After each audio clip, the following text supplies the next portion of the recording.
Escritor, poeta, escultor, apóstol de la no violencia, filósofo, profeta de la paz. Con todos estos títulos y otros se conoce a nuestro ilustre invitado de hoy, hombre que fundara hace ya más de 40 años una comunidad en el sur de Francia conocida con el nombre de El Arca. Lanza del Basto está aquí con nosotros. Digamos que su verdadero nombre es Juan Lanza di Trabbia Franciforte y nació en un pueblecito de Sicilia llamado San Vito el día 29 de septiembre de 1901. Bienvenido al programa. ¿Cómo debemos llamarle? Señor, profeta... No, soy Santidad, el servidor. El servidor. Ese nombre se lo puso Gandhi, ¿no? Sí. En realidad en la vida de usted hay dos etapas muy características. Digamos que la primera es hasta los 33 años, en que usted estudia, viaja, vagabundea, da clases de latín, hace retratos. ¿Cuántas cosas más? Muchas cosas. No, muchas cosas que no se dicen. Muchas cosas que no deben ser dichas. Esa época ha sido una época de formación o una época simplemente de acopio de experiencia. Sí, de experiencia, naturalmente. La experiencia nos forma. A los 33 años es cuando sobreviene su, llamémosle, crisis de misticismo. Sí. Es cuando usted hace alto en el camino Sí. y hace una reflexión profunda. ¿Cómo sobreviene, cómo se presenta una crisis de esa naturaleza que sería tan decisiva en la vida de usted? Sí, me he convertido a mi propia religión. Y eso acaeció en la ciudad. Y me dije, intenté de ser cristiano. Pensé que la primera cosa era de ser pobres. Como dice, bienaventurados los pobres. Bien, no es tan difícil. Y me di a pequeños trabajos para sobrevivir. ¿Eso fue en Roma? No, en París. En París. Sí. Y seguía estudiando y viendo mis amigos cuando... Bien, pero la pobreza en ciudad no es tan satisfactoria, es siempre artificial. Tienes que comprar, pero... y hacer trabajos que no son satisfactorios. Así tomé la carretera y vagabundé por 2 o 3 años. Era la bella vida. El momento en que no gusté más el privilegio de vivir, un placer que no era mezclado con otros placeres, simplemente de vivir, respirar, estar bajo el cielo Y andar por los caminos. ser libre como las golondrinas. Pero la guerra venía, eran en los años 30, las vacaciones perpetuas no podían seguir. ¿Por qué viene esta guerra? Yo soy un internacional de nacimiento, de cultura y de temperamento. La idea de ir a matar los negros en Abisinia, no. Y después tendré que matar los alemanes o los franceses o los rusos, no sé quién. No, es imposible, no es concebible. Pero sobre qué cosa me fundo. Sí, me parece que esté en el Evangelio, cómo es que los cristianos no lo ven. Buscaba una salida, comprendía también que la guerra, por ejemplo, no cae encima de nosotros así del cielo como un bólido, que es la especie de vida que vivimos que lo hace inevitable. Y la gente, cierto, no la desea, ninguno la desea, siempre es el otro que la desea, pero no puede renunciar a lo que la hace inevitable. ¿Qué cosa es? ¿Y quién puede enseñarme algo en propósito? Y especialmente, ¿qué cosa tendríamos que hacer para para no participar por lo menos. Y veía solo Gandhi, y así saltando de un pie sobre el otro, me fui a verlo en India. ¿Y encontró usted al maestro que buscaba? Encontré en él todo lo que buscaba y mucho más. No iba a India para ver la India, ni para su espiritualidad famosa, para resolver nuestro problema de occidentales, paradójicamente. Sí, pero esta espiritualidad hindú que no buscaba la encontré, especialmente cuando me fui al Himalaya. Allí... ¿Estuvo usted con los monjes del Tíbet? Sì, sì, sì. Quelli dell'Himalaya, della parte hindú, sì. Con algunos ascetas me ejercité un poco.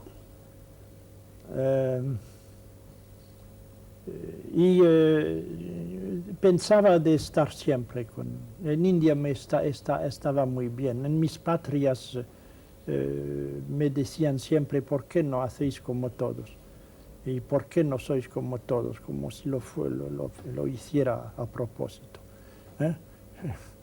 Pero en India estaba como todos, es delicioso estar como todos, con los pies desnudos, a sentarse por tierra, comer por tierra con los dedos, y a tener un pañuelo, ¿cómo se dice? Un pedazo de cotón alrededor de los riñones y otro a secar sobre la rama, y basta. Y pensar a cosas más interesantes que de acumular cosas, o dinero, o otras futilidades. Bien, y pensaba, estaba bien, y a trabajar a la liberación del país.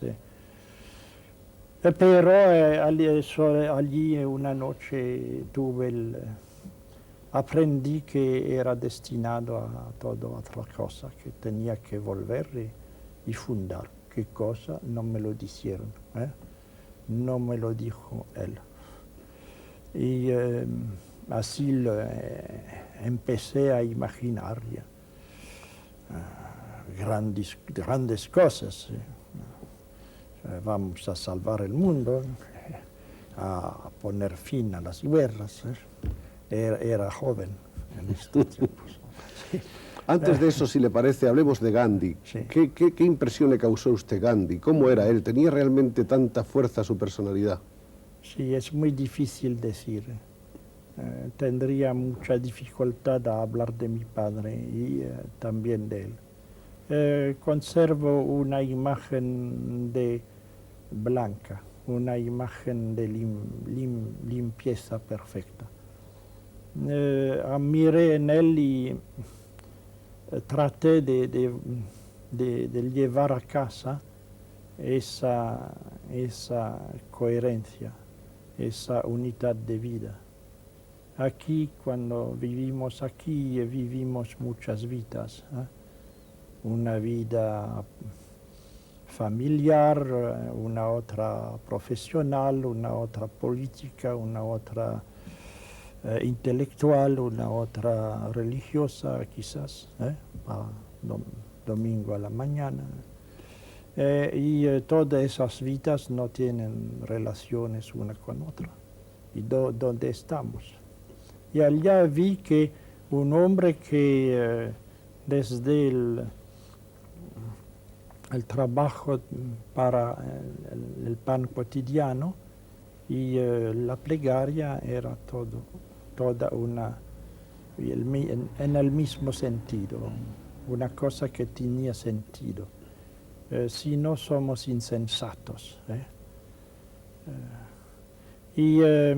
Sí. Pues volví. Y empecé a predicar. Sí. Mis amigos y mis hermanos me hicieron fiesta, naturalmente. La India era muy interesante. Hay los sabios, hay los monos, hay las tigres, hay los turbantes. Sí, todo eso. Y la guerra, la paz, la no violencia, todo eso pasaba con el resto. Y eso era tremendo. Me habrían combatido y habría aplastado con mis argumentos furiosos, pero no. Y así, nadie es profeta en patria. Lo vi en otro sentido, no siempre los allegados te empujan al precipicio. No, te caes en la cenicia de las comodidades, de las amenidades, y el espíritu profético se te va. Se evapora. Sí, se evapora, se flaquea. Bien, y así pensé de ganar. Sí, y también al pueblo, este buen pueblo que no quiere la guerra, son siempre los malos gobiernos que los empujan a su... Sí, y en hecho en los trenes, en los buques, obtuvo éxitos extraordinarios de estupor. Me miraban como si cayese de otro planeta, de la luna, hablase el lenguaje lunar. Sí. Y así comprendí que no era maturo, que me había precipitado, y me fui en Terra Santa a pie, así. Andando a Jerusalén. Por un año fui a Jerusalén y hice toda la gira del Mediterráneo oriental. Sí. Y cuando volví, 20 días después de mi retorno, la guerra estalló. Era la noche donde no se puede más decir nada. Pasó la guerra y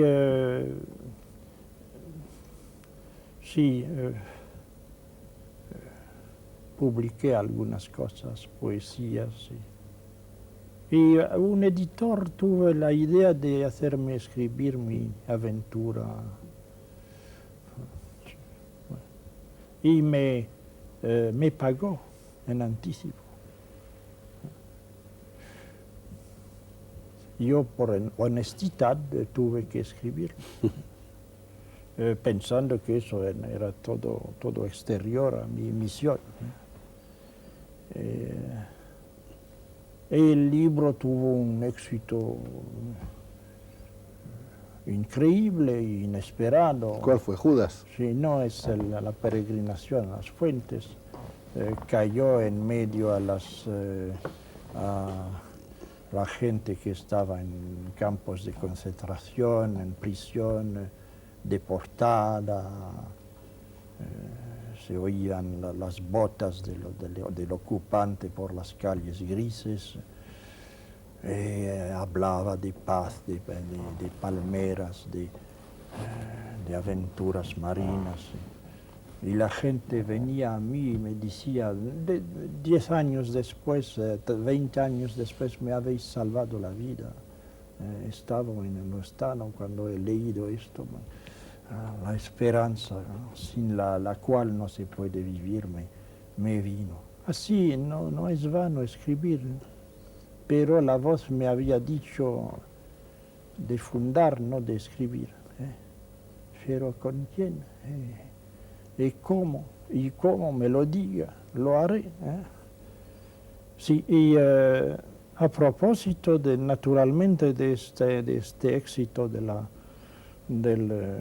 muchos vinieron alrededor de mí y me pidieron qué cosa hacemos. ¿Qué cosa hacemos? Desde 7 años se pensaba qué cosa se haría. Empezamos enseguida a París a poner talleres de hilar y de tejer y de carpintería y de de talla de madera, ya que soy cincelador, ¿no? Una huerta fuera de ciudad. Se empezó.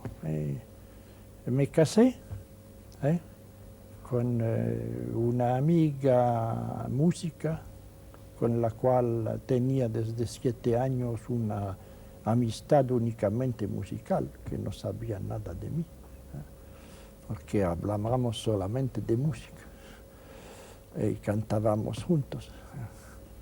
Y vino y escuchó mis enseñanzas allá con nosotros. Cuando me dijo yo voy a formar parte de la comunidad si la hacéis, pensé que sí, era ella. Y así nació el Arca. Y así nació el Arca, el mismo día que nos casamos. Sí, fuimos a la tierra y empezamos. ¿En los alrededores de Marsella o dónde es? ¿Es en las cercanías de Marsella? No, era en el sur de Francia, pero de otra parte. De otra parte. Hacia el Atlántico. Hemos cambiado 2 veces de lugar, porque se agrandaba. No tanto pronto, pero se agrandó. Ahora somos a la montaña, allá en las partes detrás de Montpellier. Han transcurrido 40 años ya desde esa fundación. Un poco más de 30, un poco más que 30. Un poco más de 30, eso fue el 40 y tantos, Sí, ¿no? Sí. 30 años. Sí. ¿Y cuáles diría usted, haciendo un resumen de esos 30 años, que han sido los frutos de la fundación? Los principios fueron muy duros, muy duros. Y se puede imaginar... y todas las tribulaciones que tuvimos no eran las que esperábamos. Siendo una comunidad no violenta y preparatoria para protestas no violentas y para acciones no violentas, aún de calle, pensábamos tener muchas dificultades con el enemigo, mientras tuvimos siempre buenísimas relaciones con el enemigo, como es normal para no violentos. No así siempre con los amigos. Y el hombre es un ser de agua y de arena, y toma el empeño y la mañana, sí, por la mañana no lo ves más, terminado, se huyó, se fue. ¿Por qué? ¿Qué cosa? Bueno, eso al principio fue mucho pasaje de ilusiones. Y poco por vez se cristalizó. Ahora desde una quincena de años tenemos gente fiel que creo hará toda su vida con nosotros. Y tenemos cosas en Italia, en Bélgica, en Canadá, en Argentina, en Estados Unidos. Hago este giro de vez en cuando. Vamos a dejar un poco el Arca y volveremos luego sobre ella para profundizar un poco más en las teorías, en la filosofía de Lanza del Basto. Para definir qué es la no violencia, deberíamos empezar por definir qué es la violencia. Sí. ¿Cuál es? Diríamos que la violencia no es la fuerza, que la fuerza es la mejor cosa que haya. Y sin fuerza no se hace nada, y no hay nada que esperar de la debilidad o de la viltad, o de la neutralidad. Bien, pero la violencia, abuso de la fuerza, abuso de la mejor cosa, la peor, dice el latino, y a veces ninguna fuerza, porque violencia es todo lo que viola el orden armonioso de las cosas. La primera, la mentira, violencia a la verdad. Violenta la verdad. Sí. El abuso violenta a la justicia, que es una violencia latente y que será patente muy pronto. todo esto. Y vamos a los golpes, pero es secundario la cuestión de los... y distinguimos dos especies de violencias, las ilegítimas y digamos naturales o enfermizas, y las violencias legales, organizadas, que son las peores. Los abusos de poder. Sí, y aún sin abusos. La organización, el devolver el mal, por ejemplo, entonces simplemente lo que los hombres llaman justicia, el hacer mal a los que han hecho mal, y se llama justo el mal devuelto. Es un absurdo, es entrar en una cadena, y no por mala voluntad, más porque se cree no poder hacer en otro modo y creer que se hace el propio deber, y lo creen, ciertamente frente a Dios son inocentes, pero los efectos son las más atroces dramas, las atrocidades de la historia, y la historia es la historia de nuestros delitos y de nuestras desgracias, ¿no? Viene de esto. ¿Y la no violencia entonces sería? Sí, y otra cosa, el creer que podemos acumular cuantos bienes podemos, y hay que defenderlos. Y tercera cosa, el poder. No solo ser libre de hacer su propia voluntad, sino imponer su voluntad a otros y a muchos otros. Y esta sed es al fundamento de las guerras, porque no hay nada que sea más insoportable para un potente encontrar otro tanto potente o più o casi quanto él. Pero la conclusión de todo lo que usted considera que es la violencia es que vivimos en una sociedad enteramente violenta, basada solo en la violencia. No digo esto, ma digo basada, sí, la violencia hace parte de sus estructuras y explica que por una contradicción interna se destruye a sí misma. Y en hecho todas las civilizaciones precedentes cayeron en el fuego y en la sangre, y nuestra es en extremo peligro, como quizás no fue nunca, porque algún pueblo ha desaparecido, los imperios han caído, pero otros se hicieron. Ahora es la destrucción del planeta entero que está en vista. Y no cuestión de ser profetas de desgracia, es la lógica. Se ve que fabrican todo lo necesario para destruir todo lo que fabrican. Bien. Así me parece que no haya nada de más urgente que de estudiar un modo humano de resolver los conflictos humanos. El modo humano se llama la no violencia, porque es un modo de lucha, no es el contrario, y es un modo de defender la justicia, cosa común con los violentos, quiero decir, los que practican la violencia legítima. La injusticia, la opresión, la crueldad, todo esto es intolerable y hay que luchar contra.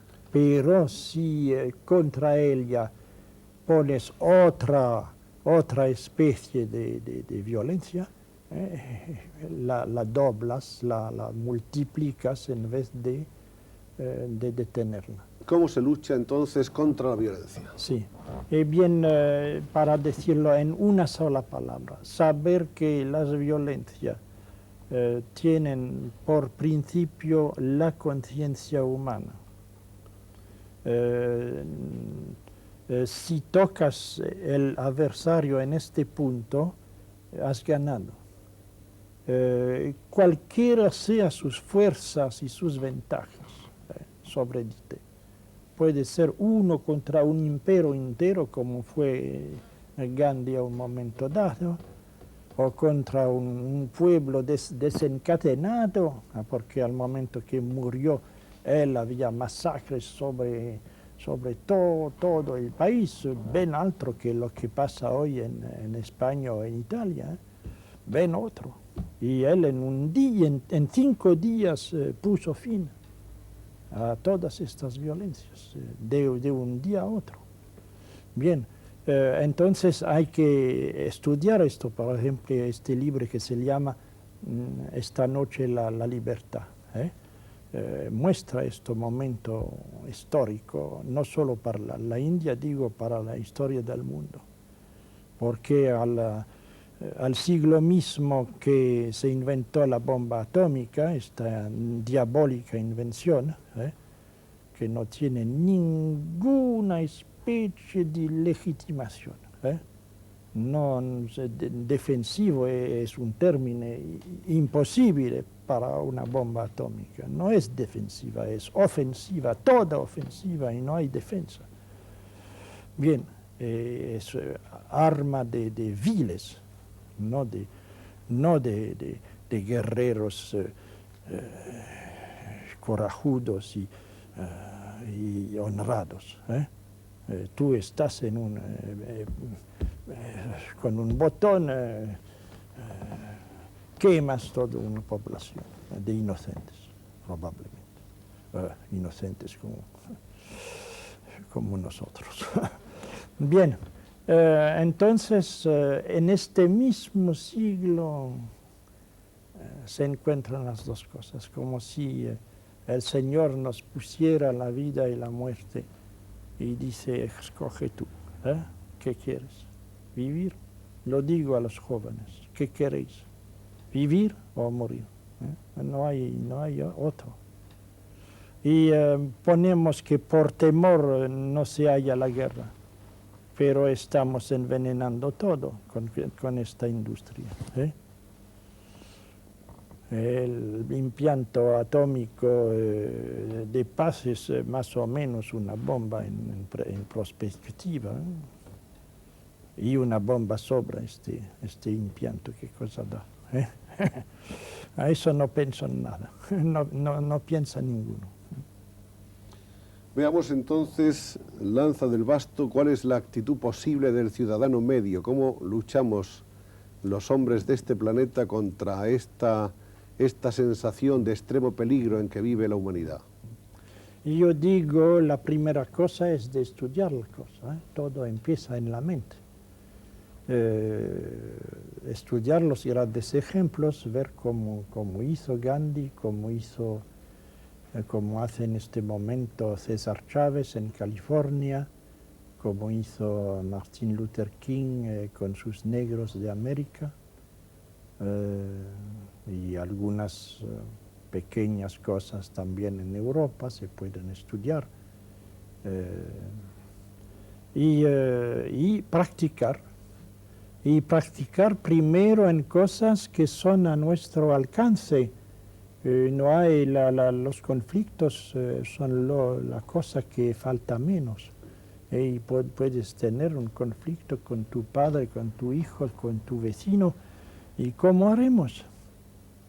Vamos, ¿qué cosa? Hacerle a gritar, a pelear, o a hacer un pleito. No, vemos cómo haremos. Y vemos la potencia inesperada de la cosa, de esta actitud. Usted habla en uno de sus libros, habla de que hay 4 actitudes posibles ante un conflicto. Sí. Y a esas 4 conocidas usted añade una quinta, que es la que aconseja la filosofía de la no violencia. Las 4 conocidas, las 4, la primera es de estar mantenerse neutral. Sí. La segunda es pelear. La tercera es huir. Y la cuarta es rendirse. Y usted Aporta una quinta. Es una quinta que excluye igualmente las Esas cuatro cuatro. otras, no una de las cuatro. Y esa quinta es La no violencia, que es un